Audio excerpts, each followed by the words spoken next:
Get ready for some upbeat banter, plenty of laughs, and a whole lot of love for the game and our team.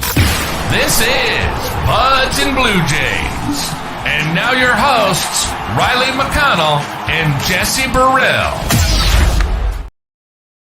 Good afternoon, everyone, and welcome to episode 215 of Buds and Blue Jays. It is your place for all things related to the Toronto Blue Jays. Jesse Burrell joined along with Jesse Tereso here, and in this episode, we have quite a bit to get to. Jonatan Clase had a big game in Game 3 of this series, including his first big league home run. Alejandro Kirk continued his post-All-Star break heroics with some couple big runs driven in this series, and so much more. Vladimir Guerrero Jr. is on his way to a big series. We had our final pitching performances of the year from both Bowden Francis and Kevin Gausman, so we will dive into those as well. And we got some big news coming out from the Blue Jays this week with just one more series to go before the end of the season. But Jesse, my guy, one series left. We've almost completed a full Toronto Blue Jays season, mercifully, perhaps. But how are you feeling? We're on the final countdown, as everyone knows the saying, and it's been a long, bumpy ride. A lot of not so many highs this year, but definitely some life lessons that we can tip our cap to. That's 2 episodes in a row you've led off with the tip your cap reference. Still holding on to grudges from early in the season with John Schneider. But yes, indeed, it has been a very long, dreadful season, almost a tale of 2 seasons with the pre-trade deadline and post-trade deadline. And we will have our episodes later in the offseason to reflect on all that. A programming note from the 2 of us here. If you have been listening to us through the offseason, we plan to record one final quick series recap against the Marlins on Sunday after that one is done. And then we shift our episodes to 1 a week. We usually go a little bit longer. We dive more into some big picture stuff with the Toronto Blue Jays, what we should do in the offseason, some moves they should make, et cetera, et cetera. We'll touch on all the rumors, and we go a little bit deeper, have a little bit more fun in the offseason where it's not as scripted and in control. So make sure you stick along with us as we get in through the offseason. Jesse, though, our AL East schedule is over. We have 3 games left against the Miami Marlins. And as we finished up against the AL East, the Blue Jays went 21-30 against the AL East this year, back-to-back years, losing record against teams in our division. You and I both know that is simply not good enough for this Blue Jays team to compete going forward. But just on the outside looking in, how do you feel like we did against the teams in our division this year? And where can we make an improvement? Well, I feel like this year compared to other years, we didn't really have too many blow-ups against our AL East rivals. I feel like all of the games were actually competitive, and a lot of times that lovely bullpen decided to give it up, and we'll even talk about that today, unfortunately. Yep. But the story of our season. But I feel like this year was actually one of those years where, yes, we have a losing record, but it was a lot closer games than usual. There was no Ernie Clement pitching against the Yankees or someone like that. I feel like it actually were more competitive games more than not. The games against the Orioles specifically, the Blue Jays were actually quite competitive against those ones as well, which I remember quite fondly. But it's very good. The Blue Jays, obviously, if they have goals of competing next year, are going to need to be better within our division, and beating the Red Sox a little bit more, beating the Yankees a little bit more are going to go a long way for us to do so.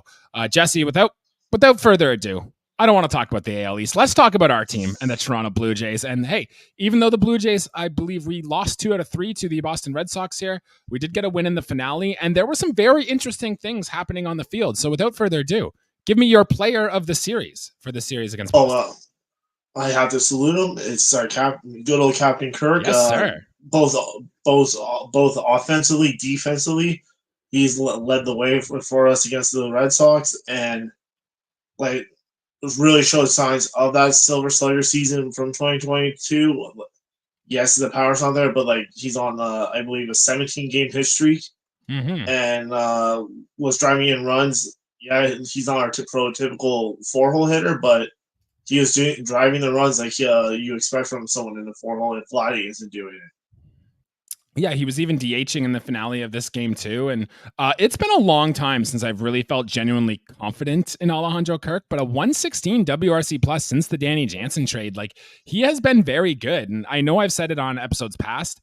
I think I'm fully confident letting Alejandro Kirk go as just the catcher 1. Give him 80% of the playing time back there, and we don't have to invest heavily in a backup catcher next year. Jesse, do you agree with that, or do you still think we need to see more from behind the plate going into next season?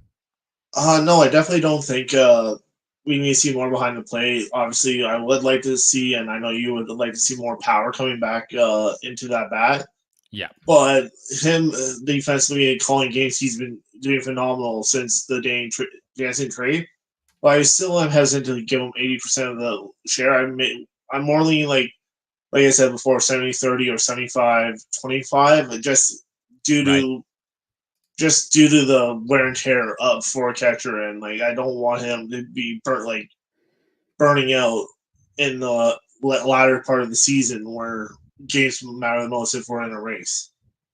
Yeah, we're going to dive deeper into Alejandro Kirk's full season as a whole a little bit later on, but I am very encouraged from what I've seen from him behind the plate. One, he got faster. Now, Kirk's never going to be a super fast runner, don't get me wrong, but he has improved based on last year, which it kind of goes to me that he's showing he's putting in the work, he's putting in the effort. We all know about his framing abilities and his defense behind the plate. He's top 10 in a lot of catcher metrics behind the plate without having a very strong throwing arm. So he's very good at like his pop time and getting the ball down there. We did see him catch a few Boston base runners in this series. And in terms of the bat, Jesse, this is what's got me really encouraged. The power hasn't been there quite yet, but his hard hit percentage has gone up 4% compared to last year. He's pulling the ball a little bit more than he has in years past. He's hitting the ball in the air a little bit more. His barrel percentage is up about 2 percentages. Basically, all the things you want to see, even his expected slugging numbers have risen just a little bit. They're not quite back to his silver slugger levels yet, but this does give me hope that Alejandro Kirk is not going to be a zero with the bat. And no, he's not going to be our cleanup hitter next year, but if you can put him in that 7 spot in the order and he delivers a 116 WRC plus last year, you can build a winning team with Alejandro Kirk as your catcher next year. No, exactly. And like if we were in a competitive team, like going for the AL East or a wild card, and with a roster full of like we had the last few years, Alejandro Kirk is definitely heading in the 7, like between 7 and 9, and like helping us turn the order over so the big boys can do the damage up top. But that's exactly what you want, like because we expect the Blue Jays to build more onto their roster, and if everything goes according to plan, Alejandro Kirk providing this thump from the bottom of the order is a recipe for how you're going to get a good, successful Toronto Blue Jays team. So I'm very excited to see that going forward. Anything else on Kirk? Maybe behind the plate, his throwing, his blocking, or it's all look good, or should we move on to the next guy? No, definitely was impressing him throughout the 3 base runners in one game. But he did have that one little lapse when Easton Lucas was pitching where he dropped that pop-up behind home. Was it lackadaisical, just easy, or was it because it was right by that camera right behind home plate? Who knows? But like it's little things he still does. It's like if you want to be a top catcher in the MLB, you can't be having those lapses. Yes, and I also want to point out in Game 3 too, he did drive in 2 with a hard hit ball to the wall, but he did get thrown out at second base and didn't even slide either. So there's still some little things with Alejandro Kirk, but at least he was able to get, I guess he was slow enough that allowed Jonatan Clase to score. So the Blue Jays were still able to get the run before he got thrown out. And speaking of which, my second player of the series, because it is Kirk number 1, but we got to throw some love to Jonatan Clase and what he did at Game 3 yesterday. Jesse, I was surprised when I showed up to the ballpark and saw that they had Jonatan Clase 1, not only in center field over Joey Loperfido, who had been playing a lot in center field, and Nathan Lucas, who's been showing some time there, but they also had him hitting in the leadoff spot next in this series. And you talked about a lot last episode how if things go quite well for Jonatan Clase, this seems like the perfect spot for him. You got that power speed combo at the top. I think he's got the 7th fastest sprint speed in all of Major League Baseball. And we saw it in this series in Game 3, what type of spark he can have. Got on base all 4 times, including his first big league home run. And what really impressed me about the home run, it was on a big cutter. It was almost like a slider, 91 miles per hour in off the plate.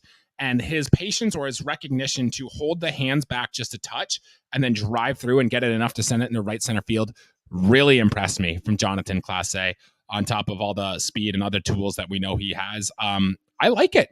Still 22 years old. I can see the talent that Jonatan Clase has. And if he can just limit some things like getting decent quality of contact and gets the plate discipline up to at least even a league average mark, look out, man. We could have a very, very special player here in Jonatan Clase. As I was saying to you in the text message, Master Clase, like just literally is like he is the modern day leadoff hitter. He has the pop, he has the speed. He's not. He even pulled. I think he's a switch hitter, which again, which is I find a dying art in baseball in general is being a switch hitter. Like that. I mean, like he even was trying to lay a bunt down in the game too, like put it down thoroughly as if it went foul. But like with his speed, like how Varsho does, if he can bunt it just past the pitcher, you're not throwing him out. Like like his defense too, like with his speed, it's almost like effortlessly getting under the ball because he can just get there like a blink of an eye, like and being on the base all 4 times yesterday as a leadoff hitter. That's is what we need, not what Springer does. Maybe was like who can't even get on base at a mark like that on a good day. Yeah, that's the number I'm going to want to see from Jonatan Clase. As I want to see those walks rise. He has swung a lot of pitches so far in his major league debut, and he had an OBP of less than 300 down with this time in Buffalo this year. But if he can work on that, and that can be the next big improvement in his game, I think there's really big things here. And the defense too. You talked about how his speed can cover up some of the first, like the jump stuff and his routes he takes. He will get to learn from Dalton Varsho, who is literally the best the Blue Jays have had probably since Devon White in center field. So it's like he's in well hands here to probably be the next great outfielder of the future. In terms of Class A, while we're having him here, I want you to rank these 4 young Blue Jays in terms of pure upside. If everything goes right to their 90th percentile outcome, who is the better player? And these 4 players are Joey Loperfido, Addison Barger, Leo Jimenez, and Jonatan Clase. If everything goes right for all 4 of those players, which one is the best?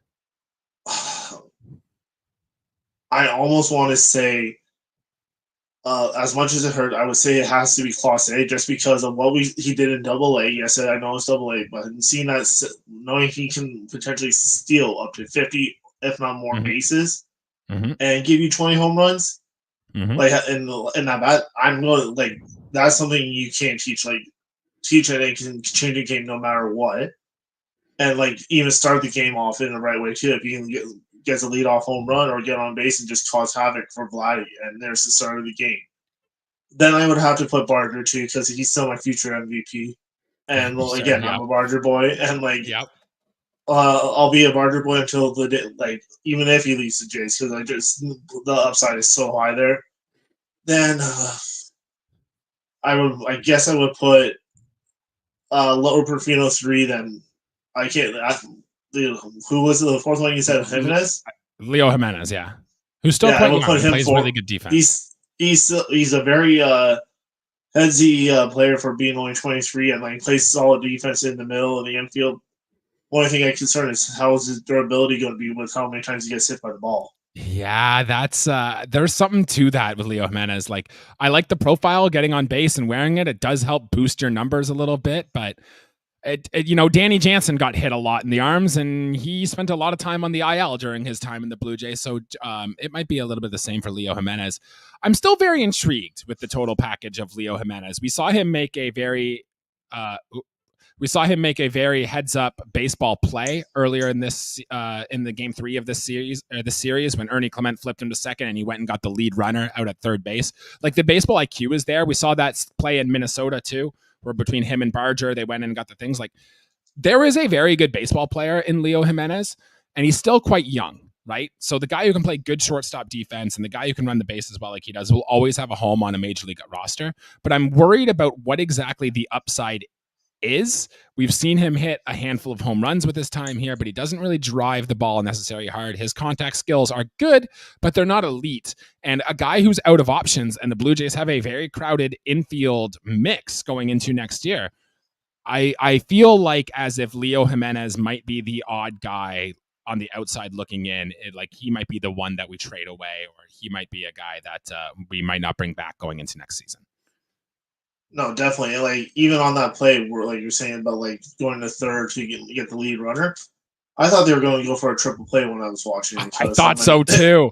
It was like the tail, like when it was made into. I was like, is it going to be a triple play? And you were at the game. I was like, of course, Jesse gets to see a triple play. Yeah, not quite. But it definitely was a hezzy play, and like I feel like Leo Jimenez could be possibly like a situation with what we have with Ernie Clement coming in the spring this year, where let his play do the talk. And if, Sure. say, a player like David Schneider or even Ernie or someone like he's battling against drops the ball, they're the odd ones out, and he's on the roster.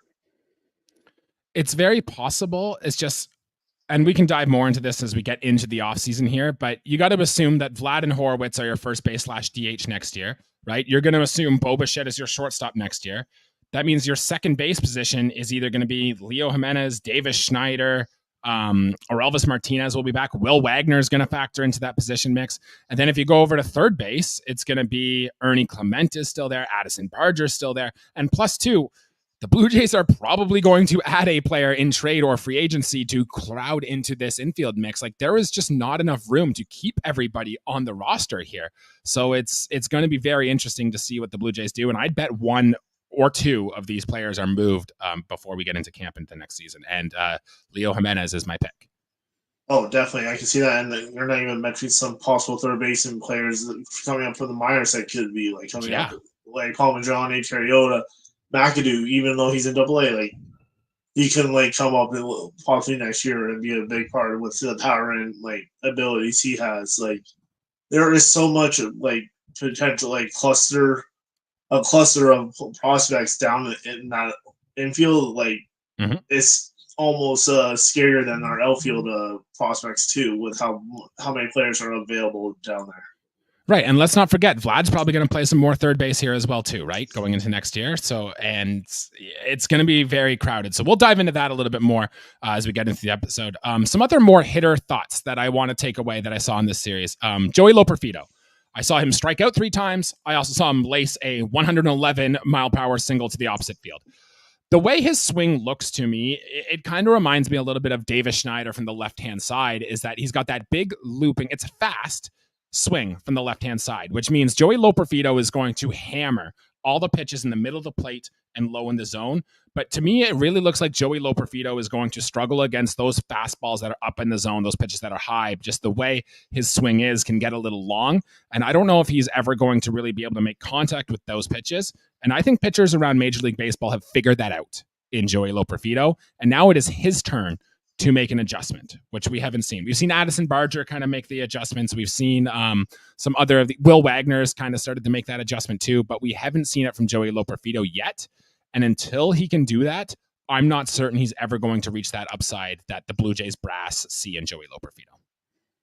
No, I totally agree. Like I was listening to on a different channel, and I definitely agree with what they were saying. It was he has one of those violent swings where like it's instead of going like say 80% is 150%. Like he's just looking to kill the ball. Where if he slows it down and isn't so violent, he'll still make the hard contact with the bat speed he has. It's just it will be more frequent and not like more strikeouts than all. He'll just be making the contact. I agree with you there. It's tough to me to see exactly how high the upside can be until he makes good contact gains, right? Because you can be a big 40 homer guy, but if you're never getting pitches to hit, how useful is really like a 25 home run hitter who hits 191, right? You're probably a half a WAR player, a 1 WAR player. And he's a little different because he defends well and he can run well too. So it's a little bit higher end of a floor for him. But I'm moving Joey Loperfido quite down my depth chart a little bit. And I don't think I'm as high as him necessarily as some of the other Blue Jays people are. Any thought on him, or did you want to touch on some of the other Blue Jays offensive players that we saw? No, more on Loperfido. I still feel like, yes, he could be on the roster next year, but again, we'll talk more in the offseason. But I really feel like he'll probably spend some time in the mind, like in Buffalo to hone the craft and like just develop more, because he is, again, still young and not like less than 100 MLB games of experience. Like I feel like he's like still needs that time to develop. Like develop it. Going down to the minors won't hurt players. It actually will probably better him just because he can have that confidence like he had when he was in with the Sugarland with the Astros in their AAA system, and like he literally had 13 home runs in like a 10-game span. Like let that confidence and hone it in, and like guys know how to use it and not be a walking strikeout.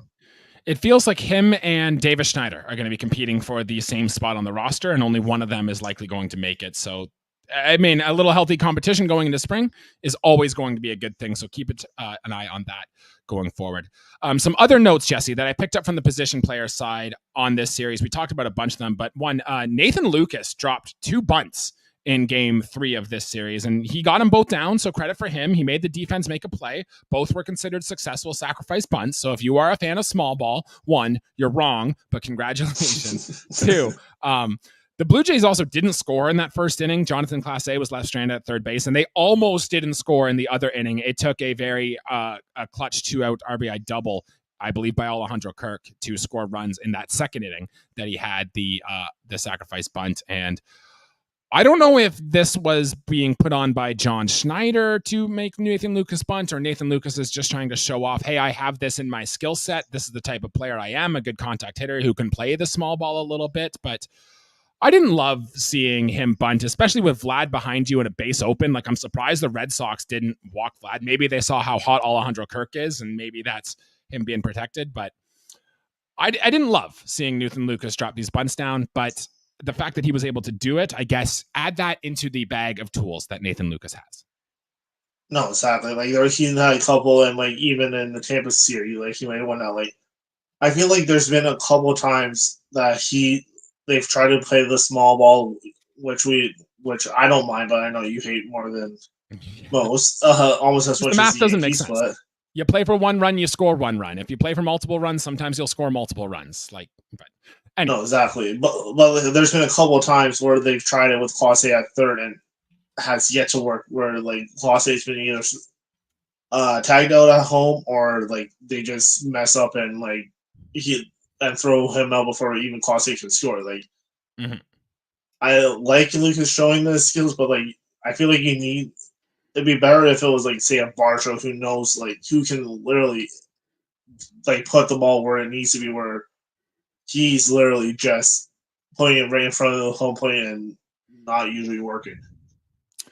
Shout out to George Springer, who after we talked last episode, be like, hey, what if George Springer never hits a double ever again? He did it literally the next episode after we did that. So it was only 1 of 2 hits George Springer had in this series, and it wasn't hit particularly hard, but good for George Springer. The double counts very good. I also want to touch on, remember last time we played a game called Did This Player Have a Hit in this Series? Well, let's play it again here, Jesse. And I'm going to ask the player, and you're going to tell me, did they get a hit in this series? First one, Spencer Horwitz. Did he have a hit this series? Yes, he did. And an RBI. And an RBI as well. Only 1, though. He went 1 for 9 in this series, and Spencer Horwitz has been kind of getting a little quiet over the last little bit, so it's worth monitoring going forward. My other 2, Tyler Heineman, Davis Schneider. Did either of them have a hit this series? Nope. Correct. No, you are right about that. I feel like that's many episodes in a row now we've talked about Davis Schneider and the fact that he hasn't been getting hits. Worth noting, he did draw a walk for what it's worth, but it's been bad in a bad way for Davis Schneider. So anyone else from the position player side? We didn't talk about Addison Barger, who made some nice defensive plays at third with his arm there as well. Anyone else catch your attention before we start talking pitching? Yeah, Addison Barger. Yeah, like that arm, the one play in yesterday's game where like he went deep in, like behind third and just rifled it. I was like, a gun.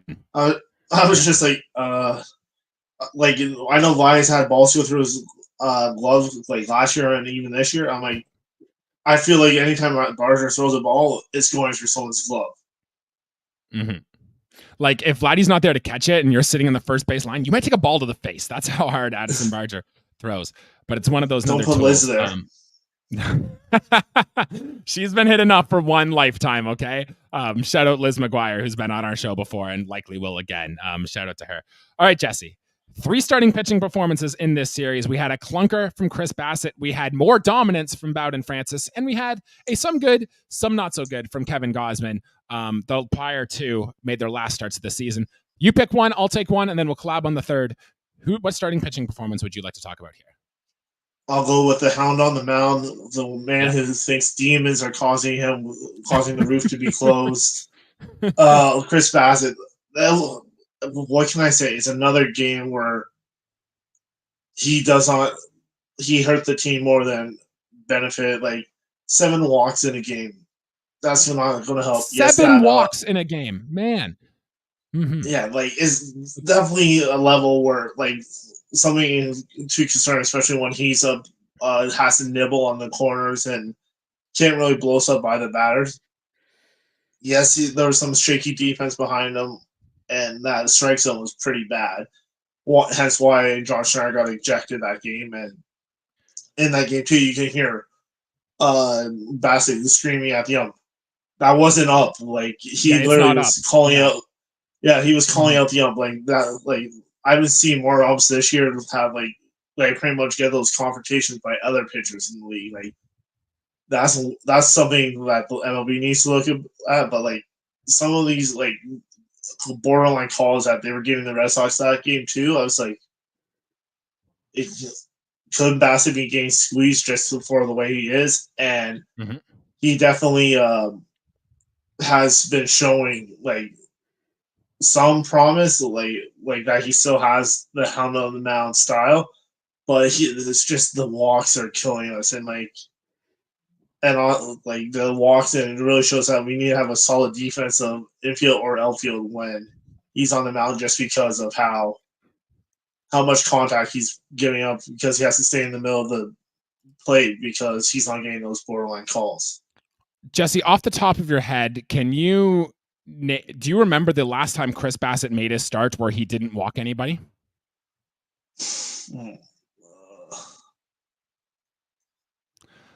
Baltimore? I'll give you a hint. It happened once. Chris Bassett had one start all season where he did not walk a single batter, and it came against the Chicago White Sox, so it really doesn't even count, right? Chris Bassett has not even a team. Exactly. He has given up at least one walk in every single start. In fact, I just went to Fangraphs, look at pitching leaderboards, and hit the walks per 9 tab. The guy who walks more batters for 9 innings is Chris Bassett. And the guy who doesn't have the massive wipeout, strikeout stuff, the guy who does get hit harder than he usually does when he gives up contact, simply is not good enough. Chris Bassett needs to be a lot better going forward. What did you make about his comments about him really wanting to start game 162? It'll line up in his rotation. It'll be his last start of the season. What did you make about that? I actually loved it because he says the best. I'm here to pitch. I'm going to pitch. I would understand if they were holding him out, like say for a game 163 when they used to do that, or the wild card series. Sure, like give him that little extra rest so he's like peak form. But you're playing for nothing. You don't need to rest anyone. Like, and I have a little bit of gripe on why they pulled Bowden Francis and all that, but like literally, like it's last starts for them. Let them just go until they can't. Like, what you don't need to save them for the playoffs. So that's just me thinking. Like, I think it was beautifully said by him. And every single one of these pitchers is going to get about 5 months off here soon anyway. And he made the point too. It's really not fair for like a guy like Ryan Yarbrough, who's about to become a free agent, right, to have to go out there and pitch when he's put up some pretty good numbers. It's not fair to a Blue Jays bullpen that has already been pretty taxed, And plus, 2 things, I guess. 1, Chris Bassett's a gamer. If he's lined up to go, he's going to want to go. And 2, doesn't he have his Jays Care Foundation? For every win he gets to donate money to one of his causes or whatever. This just gives him another opportunity at doing that. So I hope John Schneider really lets him go a little bit. And Chris Bassett is the type of guy I'd want on my team any day. I just wish he'd pitch a little bit better. My pitcher, Jesse, I'm going to bring up, and I want to talk about Kevin Gausman, who made his performance in this last one here. His start was 6 innings pitched, 4 hits, 3 walks, 3 strikeouts. He looked really good early, did Kevin Gausman. He got on a roll very quickly, and then he gave up a run, and then it kind of slowed down a little bit. That's when the walk started to come out. He had to rely on a double play or 2 to get it done. I've said it a few episodes ago when I watched Kevin Gausman pitch now, but he finally is starting to look healthy on the year. He threw a fastball as hard as 97 miles per hour in the 6th inning in this one as well, which is something we did not see from Kevin Gausman. And he's really leaning into that pitch to contact ability a little bit more. And I'm starting to buy it more, I think, now than I did earlier in the season. Like, yes, he's in decline. Yes, those big strikeout numbers might never come back. but he can do what a lot of like good successful pitchers do in their career, where they kind of transition a little bit into this more pitch to contact guy and can longevinate their career a little bit. And I think we're starting to see that with Kevin Gausman, and it actually gives me hope that he could be good and effective going into forward to next year. No, definitely. Like he was throwing the ball, like his fastball was 3 miles per hour faster than like the season average, which is definitely showing. And even in his post game interview, saying, "I really wish I wasn't so bad at the first month. Like I sucked. Like he's like, I wish I could have turned the script and not have pitched that so poorly to hurt our team early in the season. Which again, you're a leader of the team, leader of our rotation. I'm glad to see you're taking accountability on that." And he also was talking about, like, coming into next season, he wants to really focus on that sinker and use that to his repertoire and really hone that in, so he has that other pitch, not just the fastball and splitter, which are both elite pitches. But you now, speaking to your pitch to contact, you add a sinker. That means usually 90% of the time, that means more balls in the dirt for our infielders to handle. So Kevin Gausman finishes this year. Yeah, 31 starts for the fourth straight season now, a 181 innings pitched, 162 strikeouts, a 1.22 whip. I like to think he might be right around that range again next season, assuming he doesn't get hurt. Off the top of your head right now, who starts opening day next year for the Toronto Blue Jays? Kevin Gausman or Jose Barrios? Neither. No, you're thinking we go get a guy, don't you? There's that, or there's someone else in our rotation. Bowden Francis? We can talk about him. Right? All right, well, let's talk about Bowden Francis.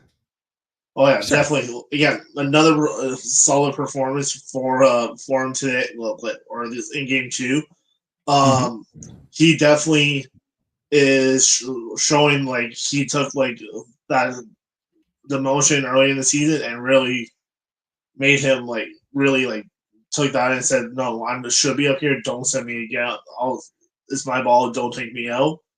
Attitude, and really took the kind of like the same mentality as Chris Bassett, like, because they've been hanging out a lot together and working together. I really think he has the potential to be our true ace next season if we don't sign someone in the offseason. Bowden Francis is such an interesting, captivating pitcher from a statistic point of view, because he barely allows base runners, but he does get hit pretty hard. When he does get hit hard, the strikeouts aren't super high, but he's just very good at stranding base runners, inducing this soft contact. Like, anytime you can post a whip of 0.6, which is what he has, you can't fake that skill. Bowden Francis has a actual hit suppression skill here. It's just, part of me wonders is the batted ball damage, is it going to fall back? Like, right now he's got an ERA of 3.44, but a FIP of 4.36. Like, is that more a predictive number of what Bowden Francis is? Or is it going to be a case like Marco Estrada was for years, where he was just so good missing the barrel of the bat with his fastball that he can get all these pop-ups and he consistently posts these dominant performances like Marco Estrada did on the year? I think he can go one of two ways for Bowden Francis. And with the tools of his splitter that he added, even though the metrics on the splitter don't grade out particularly well, you can't deny the fact, since he added it to his repertoire, he's been a much different pitcher and he's been absolutely dominant. So I'm very curious to see what we get in Bowden Francis. I love the upside pick that you throw on him, Jesse, where he could be like one of these super stud Cy Young type pitchers. I am worried that when things do go wrong for Bowden Francis, which don't happen often, it might blow up and he might have like a 6 earned run appearance, a 7 earned run appearance, kind of like Chris Bassett did in years past. But very interesting case, and I'm excited to dive into him in the offseason. No, definitely. And like, I heard it even like, again, another show I was listening, with how Bowden Francis, with this dominance, are the Jays possibly have the audacity to use him in a package to get a superstar from another franchise? I've heard stuff like that, and I'm like, I don't want that. But because of this stretch, are they going to sell high on certain players like a Bowden Francis, or I'm trying to think of whoever, and try to bring in a Brian Hayes to fill that third in the offseason, or a set starts the second baseman, or even another outfielder, or even like a first baseman to fill that hole that's not a free agent. Yeah, the reason why I don't think we're going to trade Bowden Francis, one, he's 28 years old. He's not a free agent until 2030. Like, you'll have Bowden Francis around here for a long time if he's good and effective. And the Blue Jays, they're a very value-run organization, and I don't think they're going to let go of Bowden Francis. That's why we heard rumors of Yariel Rodriguez being so untouchable, because he's under contract for so cheap for so long. And I think Bowden Francis is like that. Before we get into the bullpen, we have a question from the chat. And it's just very simple. Bo Bichette, still your shortstop going into the season next year. Yes, if we do not sign Willy Adames. Okay. I don't think we're going to sign Willy Adames, but I kind of have a sinking feeling that we're going to go into 2025 without Bo Bichette on our roster. We can dive into that a little bit more as we get into the offseason, but that's kind of where I stand with things with Bo Bichette right now. All right, Jesse, bullpen. We've been really skipping over the bullpen segment every time we get there, and we're probably going to do more of the same. But we had a few more notes here. You mentioned Zach Pop has been sent down, Tommy Nance has been sent down. We got our first look here at Easton Lucas in this series, and Brent DeGus, who we didn't see pitch yet, but is on the roster. We'll likely see him in the minor leagues here. Chad Green pitched an inning. The usual guys were all there, and they were all doing stuff. Do you have a talk on our bullpen as we go into one more series here to end the season?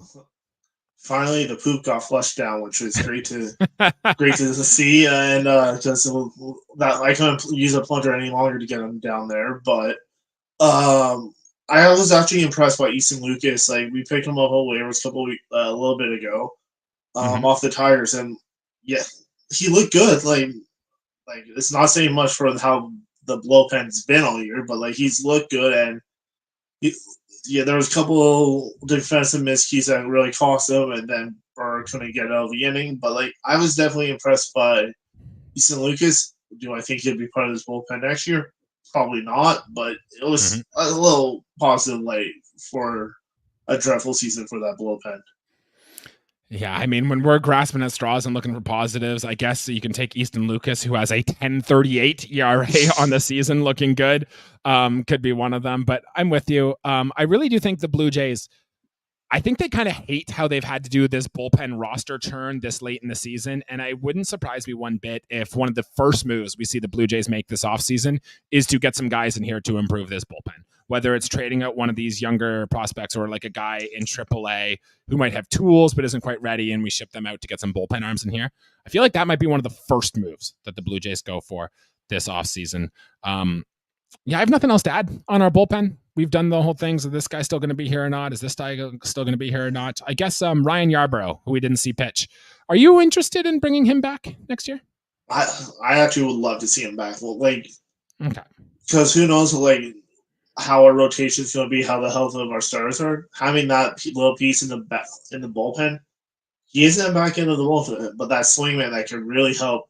Say if Yariel goes down, or Francis, or any of our starters, at least we have that swingman who can go, like, I hate to turn the opener, but like be that opener and give us the innings to prevent, like not be expected to be every fifth day.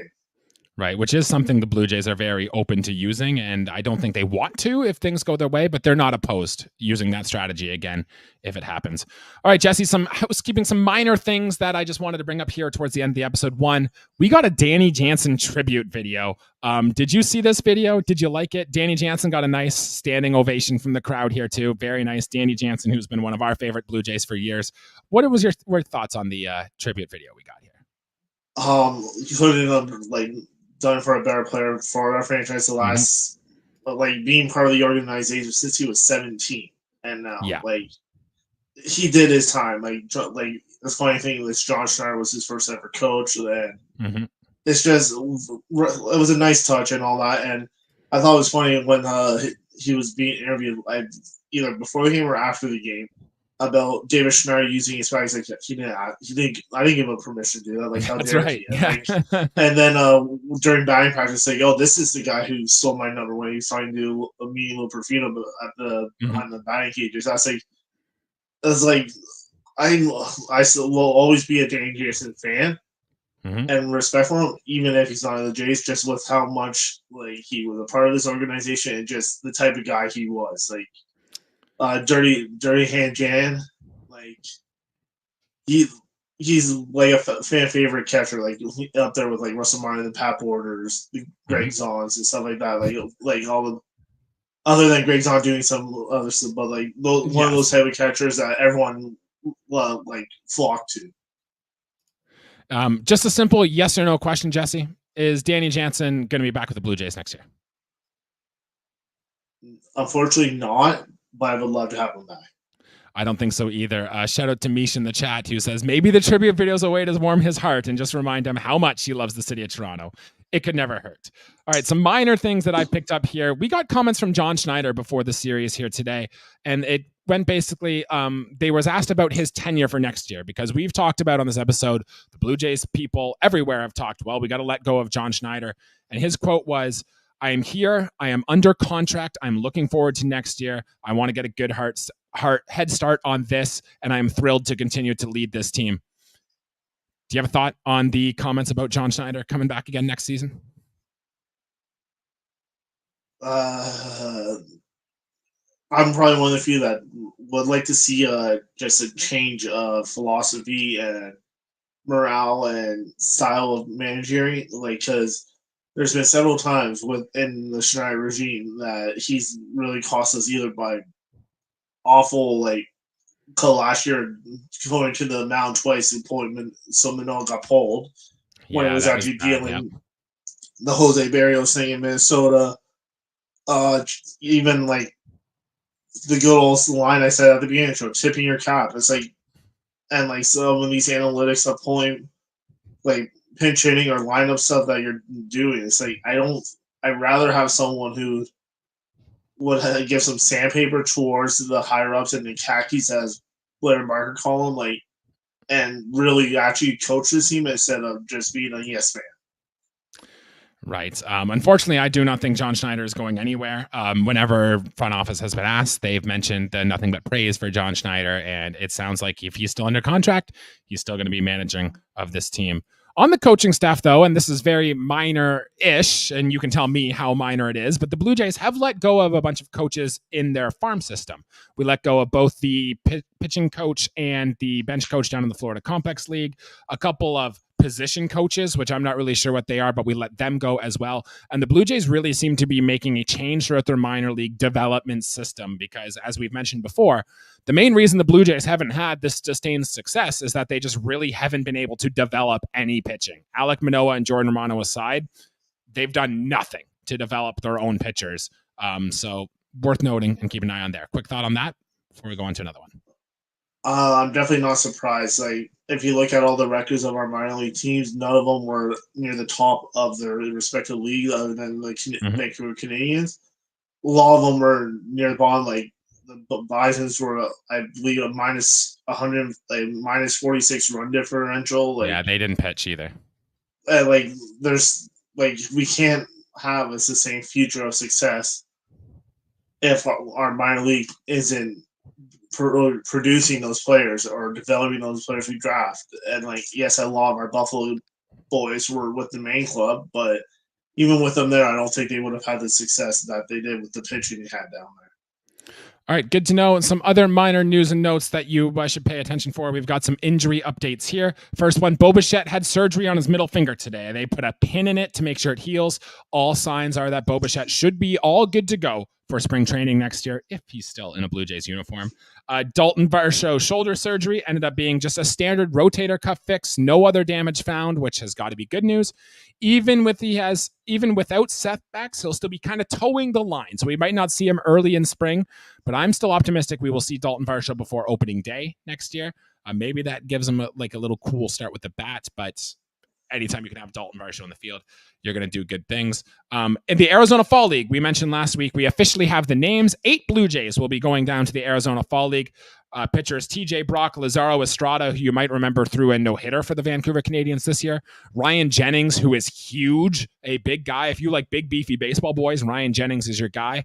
Jonathan Lavallee and Kendry Rojas. Rojas is a lefty there who pitched really well for the Vancouver Canadians. And on the position player side, Edison Paulino, Adrian Pinto, and Peyton Williams. 8 guys to watch there. And finally, Jesse, a very important number, and a number we got off the bingo card.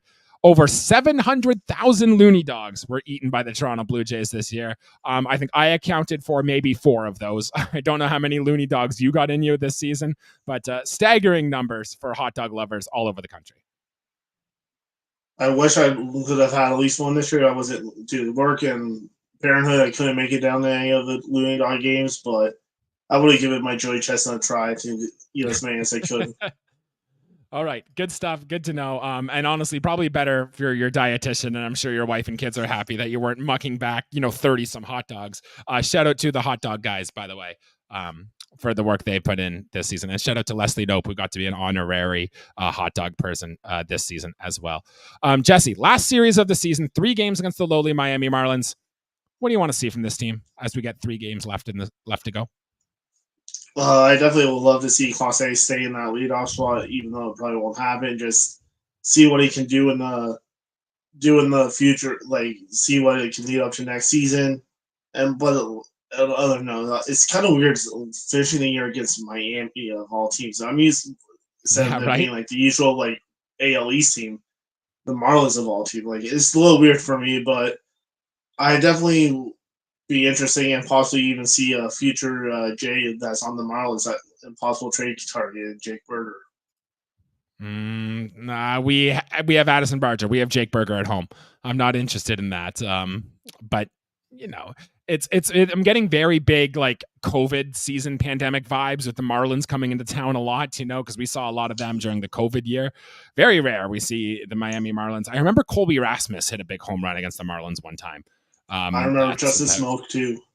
Justin Smoke did one as well. Doesn't surprise me one bit. We'll see. It's very minor as both the Blue Jays and the Marlins are really not playing for much so far this year. So I just want to see some good positive stories. I want to see Vladimir Guerrero Jr. get those 3 hits. I want to see him get 2 more runs scored so we can get to 100 on the season. Jose Barrios gets to start tomorrow. Let's get the win for him. Let's get 100 career wins. And then I believe that'll be 17 on the season for him if he's able to do so. I want to see that really bad. And I'd want to see, just everyone go off with a positive note. If Chris Bassett does get that start in the finale, have a good start so you can go into the offseason feeling good, right? I'd love to see Alejandro Kirk's hit streak continue, so that way he is riding that into next season as well, and just end the season on a positive note, as 2025 is likely going to be very big for this team. No, definitely. I definitely would say any of the players other than that aren't named Vladdy and Kirk, I would rather see all the Buffalo boys just get the run. Anyone that could be playing for contracts next year, let them get the run. The season, since it's a lost season, and maybe have like Springer and like those guys in one game on the Sunday just to end the season on the field and all that. But I will definitely look forward to seeing all the young kids playing and maybe get a Barger bomb walk off again. I love that. Yeah. And as Mish wants to see here, she wants to go out of the stadium singing "Don't Stop Me Now," which would only mean the Blue Jays ended the season on a win, which is exactly what we want to see. All right, that'll do it for episode here today. Thank you, everybody, for tuning in. Please remember to like the video, subscribe to the channel. Thank you, everybody who is commenting along live. You can do that as we do all of our episodes here live, and we will continue to do so all throughout the offseason. If you are listening to us in podcast land, please 5-star review, tell a friend, share, all that good stuff. It really is one of the best ways to help the show grow. And we have some big things coming this offseason, which we are very excited to debut. And next year is going to be our next biggest year yet. So then you can say you were here from one of the very beginnings, which is something that you're going to want to say going forward. Jesse, anything else to add before we throw it out of here today? Like Misha was saying, don't stop us now. The party is only starting for us on the channel here. And thanks to everyone for listening.